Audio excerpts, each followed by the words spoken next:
জয় রে গোরা জয় রে গোরা শ্রী সচির নন্দন মঙ্গল নটন সুতা আমরা সিংহবাসী বড়ই ভাগ্যবান। একটু ওই দাদা যখন শুনতে চাই 10 মিনিট আলোচনা করব। আপনারা জানেন কি জানি না, এই সিলেটকে গুপ্ত বৃন্দাবন বলা হয়। বৃন্দাবন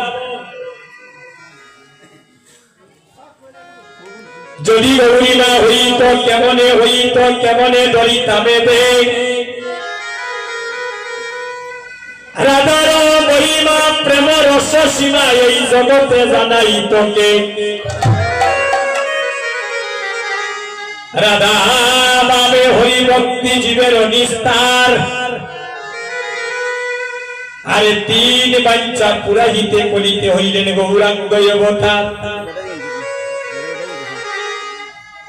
এই যে সচিনন্দন গৌর হরি, যিনি 3 মাস আমাদের ঢাকা দক্ষিণে সচি মায়ের মাতৃগর্ভে আবির্ভাব হয়েছিল।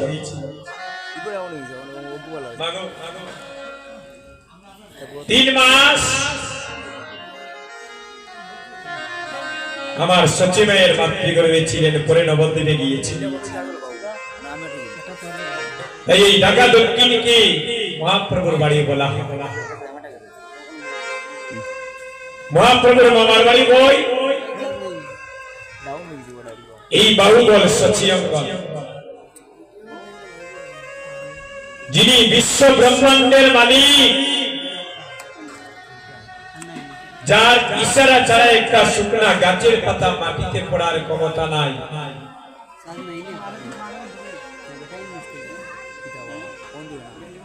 যার ইশারা ছাড়া কোন ভক্তের চলার ক্ষমতা নাই রে ভাই।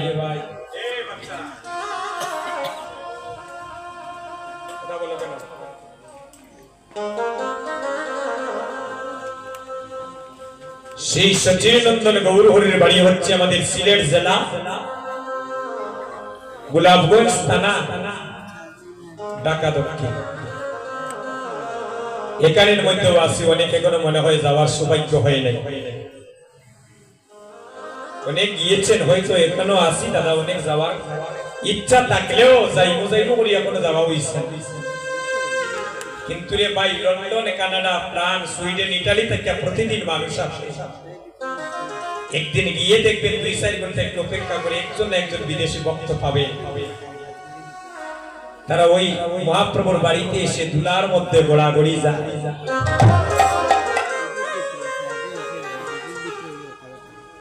এই জায়গার মধ্যে কি রতন আছে, যারা হরি নামে ডুব দিয়েছে তারাই জানে। অধিবাস কীর্তনে মঙ্গলাচরণ পদে আজ বলছে জয় রে গোরা শ্রী সচিনন্দন। কেন 2 বার বললেন? এখানে তো 4 বার হইতা বার্তা জয় রে গোরা, কেন 2 বার বললে? একবার হয়েছে মায়েদের জয়ের ধ্বনি, আর একবার ভক্তগণ দিয়েছিলেন জয়ের ধ্বনি। একবার মায়েরা করেছিলেন উলুধ্বনি, আর ভক্তগণে প্রেমানন্দে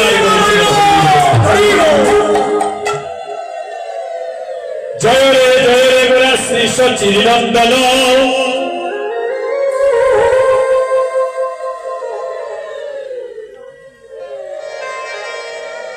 আরে মঙ্গল নটন সুতা কীর্তন আনন্দে শ্রীবাস রামানন্দে। দেখুন অধিবাসের পদে একটা ব্যাখ্যা বললে 1 ঘন্টা লাগবে। কীর্তনে আনন্দে শ্রীবাস রামানন্দে, এই 2 জনের পরিচয় যদি খালি বর্ণনা দেই দাদা। কীর্তন সর্বপ্রথম কোথায় হয়েছিল বাবা? না না না, কীর্তন শিবা সঙ্গনে হয় না, সংকীর্তন হয়েছিল শিবা সঙ্গনে। সর্বপ্রথম কীর্তন হয়েছিল কেতুরি নামক স্থানে দোল পূর্ণিমা রাত্রিতে।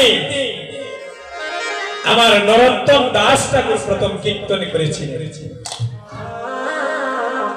আর সংকীর্তন হয়েছিল শ্রীবাস সংগঠন। এই শ্রীবাস সংগঠন কোথায়? আমাদের বিয়ানীবাজার পণ্ডিত পাড়া। এখনো গেলে দেখতে পারেন সেই অঙ্গনটা আছে। বিশ্ব ব্রহ্মাণ্ডে যত স্থানে হরিনাম সংকীর্তন হয়, ওই আঙ্গিনার মালিক থাকেন আমাদের সিলেটের শ্রীবাস। শ্রীবাসের কাছে ভগবান প্রেম ভক্তির ঋণী ছিলেন। লন্ডন আমেরিকা তো ওই জায়গায় তো শ্রীবাস সংঘর নাম করে দিতে পারতেন, কেন বাংলাদেশে দিলে? কারণ ওই দেশের ভক্তির অভাব ছিল। যেখানে ভগবানের ভক্তের বেশি প্রেম ভালোবাসা থাকে, সেখানেই তো ভগবান বসবাস করে। দেখবেন শ্রীহট্টের ভক্তরা হরিনাম শুনলেই তারা নয়ন জলে কাঁদে। কেন? তারা প্রভুর প্রতি মনে হয় দায়বদ্ধ আছে। শ্রীবাসকে বলেছিলেন, শ্রীবাসে আজ তোমার প্রেম ভক্তির কাছে আমি ঋণী হয়ে গেলাম। তোমার সেই ঋণ শুধু করিবার লাগি আমি আজকে তোমার নামে একটা জিনিস করে দিয়ে যাচ্ছি। কি জিনিস? আজ থেকে যত স্থানে হরিনাম সংকীর্তন হবে, ওই আঙ্গিনার মালিক থাকবে তুমি, আর ওই অঙ্গনটার নাম হয়ে যাবে শ্রীবাস সংঘ। এই যে রিপন দাদার বাড়িতে আজকে হরিনাম সংকীর্তন হচ্ছে, উনি বলতে পারবেন না ওনার অঙ্গন এটা আজকে শ্রীবাস সংঘ। শ্রী অর্থ সুন্দর, আর বাস শব্দের অর্থ হচ্ছে নিকটে, যেখানে ভক্ত আর ভগবানের মিলন ক্ষেত্র স্থান। শ্রীবাসর আমানন্দে আর মুকুন্দ আর বাসু গুণ গায়, ত্রাণ দিবি কি দিবি মা বলো বাজত, আরে বাজত মন্দির আর শাস, শঙ্খ করতালে ঘন্টার রববেল, আর মিল হলো পদ তোলে তাল। এই দেখে শঙ্খ, ঘন্টা, কুল, করতা, চারটা জিনিস। দাতা, শ্রোতা, বক্তা আর যজ্ঞেশ্বর। দাতা যদি মনে করি যে আমি লক্ষ টাকা খরচ করে হরিনাম যজ্ঞ দিচ্ছি, বলছেন হবে না। আপনারা যারা শ্রোতা এসেছেন, ভক্তগণ যদি মনে করে না দেবাশিস বাবুর কীর্তন আজ খুব ভালো লাগছে, শুনছি, আমার প্রাণটা শীতল হয়েছে, বলছেন হবে না। আমার মতো নরাদম যদি মনে করি সর্বকীর্তনের দিকে আমি মনে কেন বালা কীর্তন, বলছেন হবে না। আর যিনি রঘুনন্দন যদি মনে করে আমি তো যজ্ঞ পূর্ণ করে মনে হয় গৌর কৃপা পেয়েছি, বলছেন হবে না। তুমি সবকিছু গৌর চরণে অর্পণ করে দিতে হবে। এখানে যারাই আসে যে প্রভু আমি মাত্র উপলক্ষ, এই তোমার হরিনাম যজ্ঞ তুমি কিভাবে পূর্ণ করবে প্রভু তুমি জানো, আমি সবকিছু তোমার চরণে সমর্পণ করে দিলাম। গীতার মধ্যে একটা শ্লোক বলেন নাই যে সর্বধর্মান পরিত্যাজ্য মামেকং শরণং ব্রজ অং তাং সর্বপাপস্য মুক্তস্বামী মা শুচ। যে আমার ভক্ত যদি প্রেম ভক্তি ভাবে আমার কাছে, তার যদি 50 মণ ওজন যদি কাঁধে তুলে দেয়, আমি ভক্তের সেই বোঝাটা বাড়িতে বহন করে দিয়ে আসি। কিন্তু সেটার মধ্যে প্রেম থাকতে হবে, ভক্তি থাকতে হবে। দিল পরিমাণ যদি অভিমান থাকে হবে না। শ্রীবাস সংগনে আজ গৌরী গোদাধরের মিলন হয়েছে।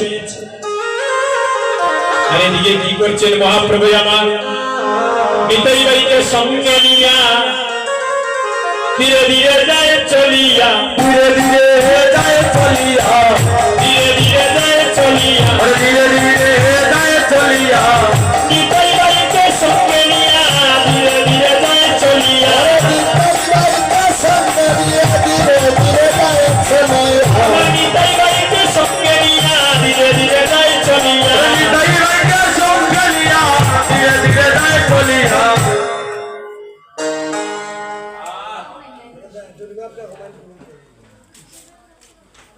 শ্রীবাস সংগনে গৌর গোদাধরের মিলন হয়েছে।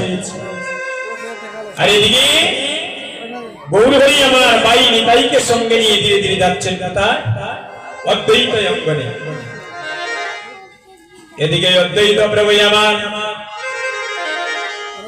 নিশিকালে একটা স্বপ্ন দর্শনী করলেন। ও ভাইয়েরা, নিশিকালে যারা স্বপ্ন দেখে তাদের স্বপ্ন কিন্তু একবার না একবার বাস্তবে রূপান্তরিত নেই। স্বপ্নে দেখে সীতা ঠাকুরানীর কাছে গিয়ে বলছে, সুস্বপ্ন দেখিলাম সীতা রাত্র নিশা বাগে উলুকরি। সুস্বপ্ন দেখিলাম সীতা রাত্র নিশা বাগে। তোমরা উলুকরি দিতে পারো না? তোমরা উলুকরি দিতে পারো না? সবাই উলুকরি। সুস্বপ্ন দেখিলাম সীতা রাত্র নিশা বাগে। সুস্বপ্ন দেখিলাম সীতা রাত্র নিশা বাগে। আসি দেশের বহু তাই আমাদের অঙ্গনে।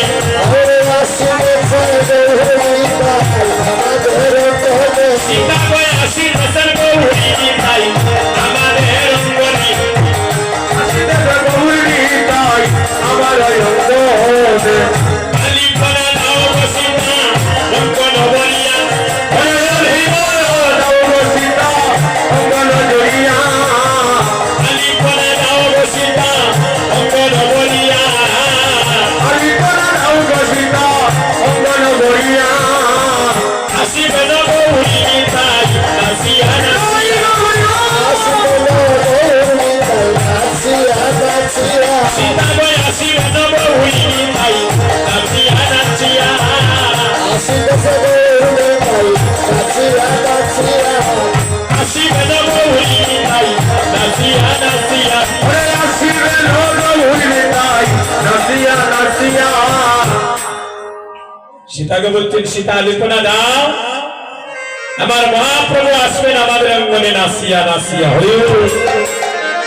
এদিকে সীতার কাছে আলাপনা আলোচনা করছে, আর এদিকে আমার মহাপ্রভু কি করলেন, নিতাই বাইকে সঙ্গে নিয়ে উপনীত আমার অদ্বৈত অঙ্গনে হরি বল হরি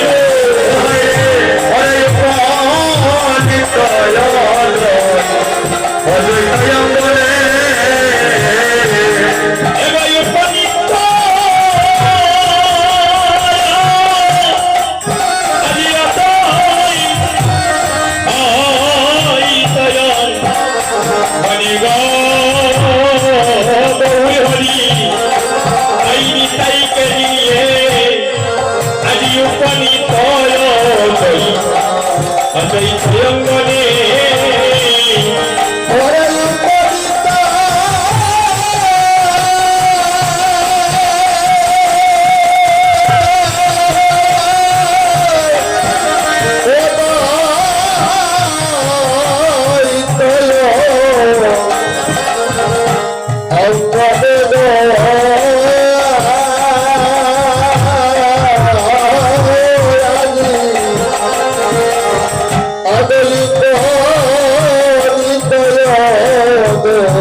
আমার প্রভু আসি আরে অদ্বৈত অঙ্গনে আসি। একদিন প্রভু আসি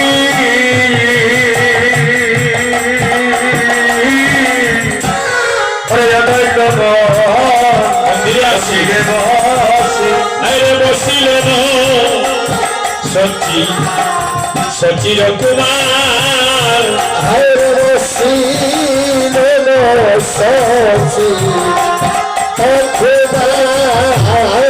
এবার নিত্যানন্দ পরিসঙ্গে এবার অদ্বৈত সচির অঙ্গে।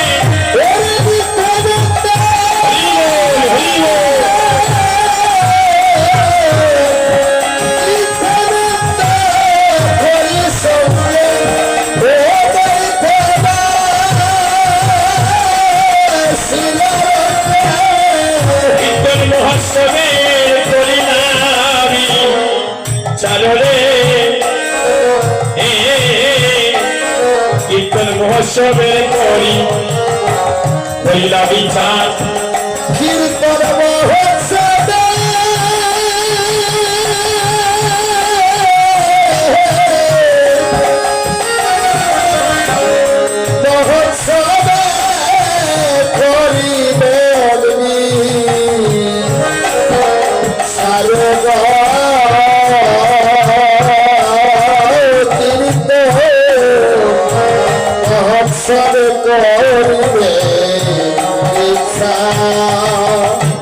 আজ তিনি প্রভু একটাই, তিনি প্রভু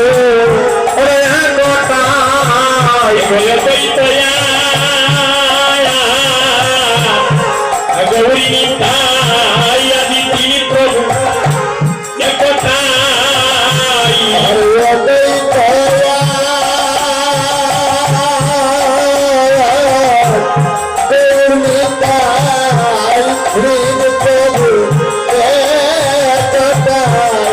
আস্তে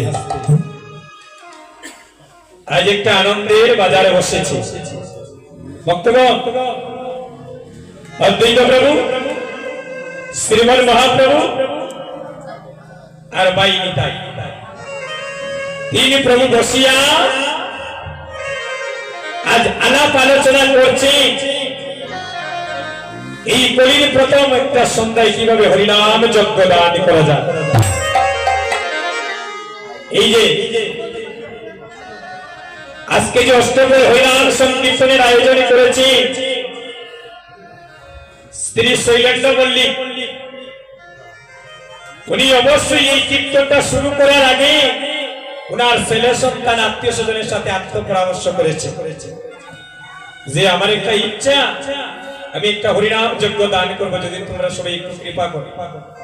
তারপর আপনাদের গ্রামকে ডেকেছেন, পঞ্চায়েতকে ডেকেছেন, এলাকাবাসীকে ডেকেছি, তারপর তারিখ নির্দিষ্ট করে বৈষ্ণব আমন্ত্রণ করেছে, কীর্তনী আমন্ত্রণ করেছে, তারপর লিফলেটের মাধ্যমে সর্বক্ষেত্রে হরিনাম যজ্ঞের এই প্রচারটা করছে। না মিথ্যা বলছি দাদা? এভাবে এই হরিনাম যজ্ঞ দিবেন বলে মনোবাসনা করে তিন প্রভু বসিয়া আজ আলাপ আলোচনা করছে। এই দেখে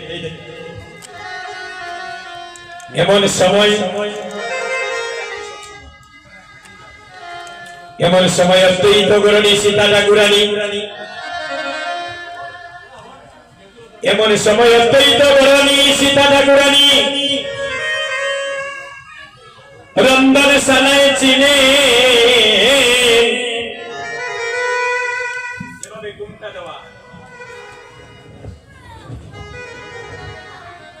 অদ্বৈত গৌরণী সীতা ঠাকুরানী রন্ধনশালায় ছিলেন। রন্ধনশালা থেকে শুনতে পেলেন তিনি প্রভু কি আলাপ আলোচনা করছেন। আমার অদ্বৈত গৌরণী সীতা ঠাকুরানী আজ তিনি প্রভুর নিকটে গিয়ে বলছেন, আমায় কিছু শোনাও না, আমায় কিছু শোনাও না, আমায় কিছু শোনাও না, আমায় কিছু শোনাও না, কিশোর করে মালা কহন আমায় কিছু শোনাও না, আরে কিশোর করে রাখুন আমায় কিছু শোনাও না, কিশোর করে মালা কহন আমায় কিছু শোনাও না, কিশোর করে রাখুন আমায় কিছু শোনাও না। বাসনা জেগেছে, বাসনা জেগেছে, বাসনা জেগেছে, বাসনা জেগেছে, শুনিবার মনে বড় বাসনা জেগেছে, শুনিবার মনে বড় বাসনা জেগেছে, শুনিবার মনে বড় বাসনা জেগেছে, শুনিবার মনে বড় বাসনা জেগেছে। তিনি প্রভুর কাছে গিয়ে নিবেদন করছেন, প্রভু আমি কাঙ্গালিনীর মনে বড় বাসনা, আপনারা তিন প্রভু বসিয়া কিসের আলাপ আলোচনা করছি, যদি কৃপা করে আমাকে একবার শোনাও প্রভু। মহাপ্রভু বলছেন, সীতা ঠাকুরানী আমরা তিন প্রভু বসিয়া আলাপ আলোচনা করছি এই কলির প্রথম সন্ধ্যায় একটা হরিনাম যজ্ঞ কিভাবে দান করা যায়। অদ্বৈত গৌরণী সীতা ঠাকুরানী বলছেন, প্রভু মনে হয় আমি কাঙ্গালিনী, সেই মনোবাসনা মনে হয় এবার পূর্ণ হতে যাচ্ছে। বলে কেন সীতা ঠাকুরানী? বলে প্রভু গো আমার অনেক দিনের মনে বড় বাসনা, যদি কৃপা করে প্রভু তুমি আমার সেই বাসনাটা পূর্ণ করো। আমার মনে বড় বাসনা এই কলির প্রথম সন্ধ্যায় একটা হরিনাম যজ্ঞ দান করো। তাই করো।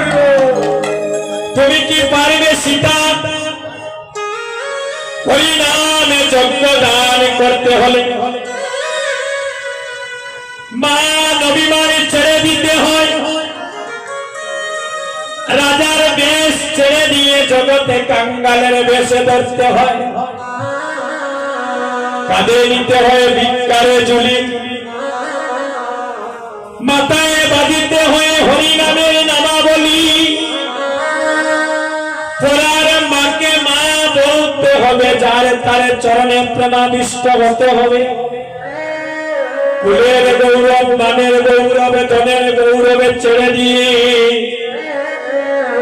ভিখারি বেশে জীবের দ্বারে দ্বারে গিয়ে আমন্ত্রণ নিমন্ত্রণে করতে হবে। যদি তিল পরিমাণ অভিমান থাকে তোমার হরিনামে যজ্ঞ দেওয়া হবে না। সীতা ঠাকুরানী তুমি কি পারবে? সীতা ঠাকুরানী বলছেন গৌরী হরি, যদি তোমার একবার এই অভাগিনীর প্রতি করুণা থাকে, যদি তোমার একবার দৃষ্টি থাকে প্রভু হে, জীবের অসাধ্য সাধ্য হয়ে যায়।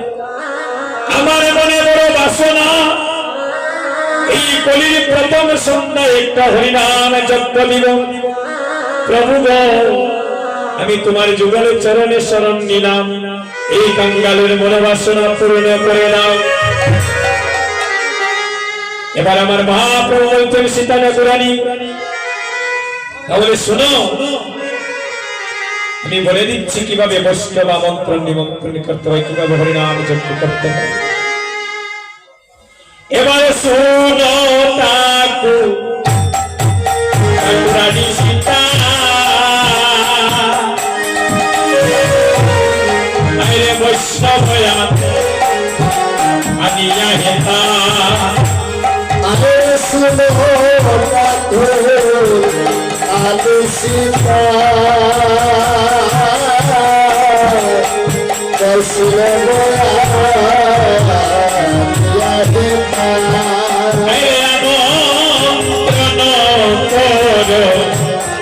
করহে যতনে, ওহারে আমন্ত্রণ করো, করহে যতনে।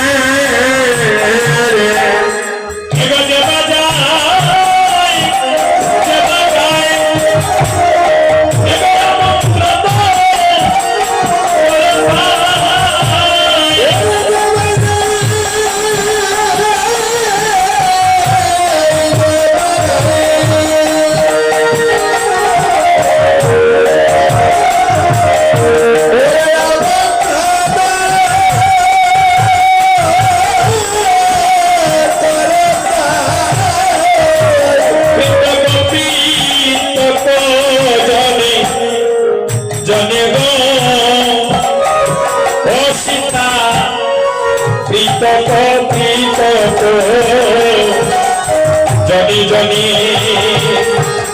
ওহারে বিতক বিতক জনে জনে গো, আরে বিতক বিতক জনে জনে। এবার এত বলি আমার বউরা, এবার একটা দিলা সবার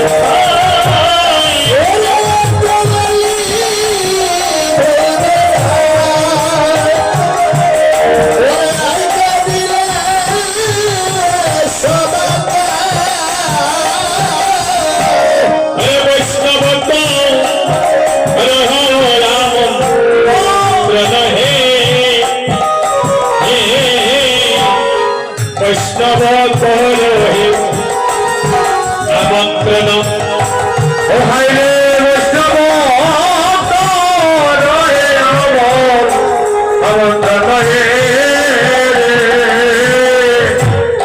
বৈষ্ণব করহে আমন্ত্রণ। এবার কুলে করো তাল লইয়া, আইরে অগুলো চন্দন দিয়া ভালো লইয়া হরে করেছে দাদা দিয়া আরে পুণ্যগত সংস্থাপন হরে গুণ গত কর কর সংস্থাপন এবার আলোপন কল্পনা এবার ছায়া বাঁধো ফুলের মনে হরিবল হরিবল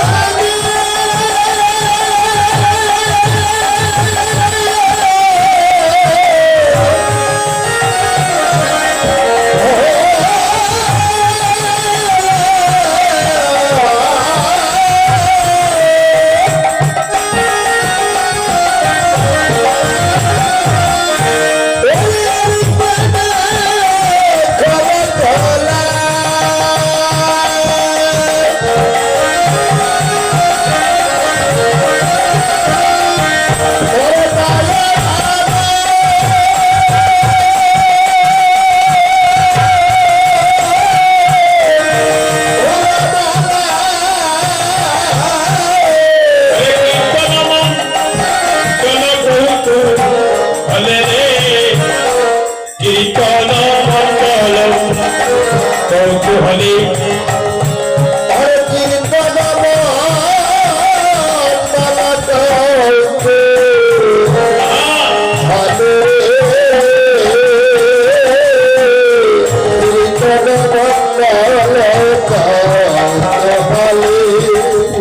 এবার মাইল চল গণগুড়া আইরে গীত মধু গদিরিয়া আরে ভালো সে তবে দিয়া হরে কীর্তন দিয়া আইরে কুল মঙ্গল সন্ধ্যাকালে হরে সন্ধ্যা কালে এবার শুনিয়া প্রভুর কথা এবার কৃতজ্ঞিনী বলল যে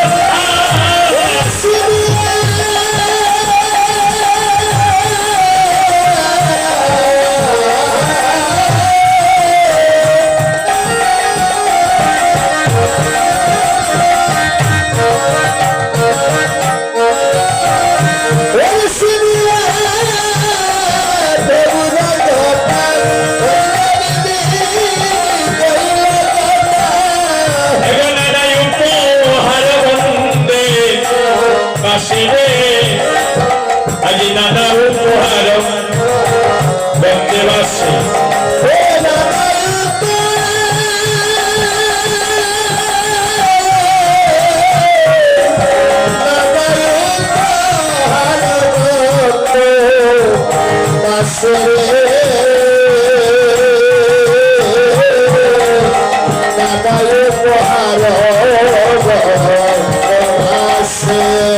এবার সবে হরি হরি হরি বলে বলে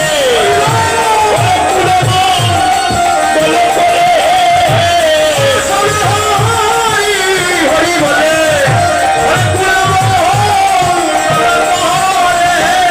আমার পরমেশ্বর দাস রসে বাসে পরমেশ্বর দাস রসে বাসে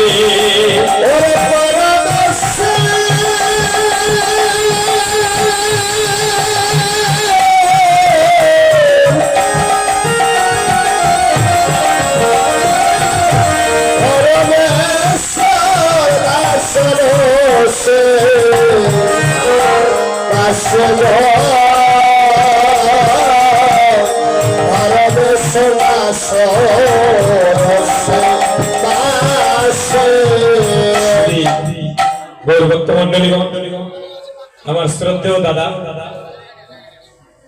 সুনামধন্য কীর্তনিয়া এখানে আমার সম্মুখে আছে আমি দাদাকে বললাম নারায়ণ মল্লিক সাগর দাদাকে যখন অধিবাস কীর্তনে উপস্থিত হয়েছেন হরিবল অধিবাস কীর্তনের দুটি পদ পরিবেশন করার জন্য নিতাই গৌর হরিবল দুইটা পদ গেল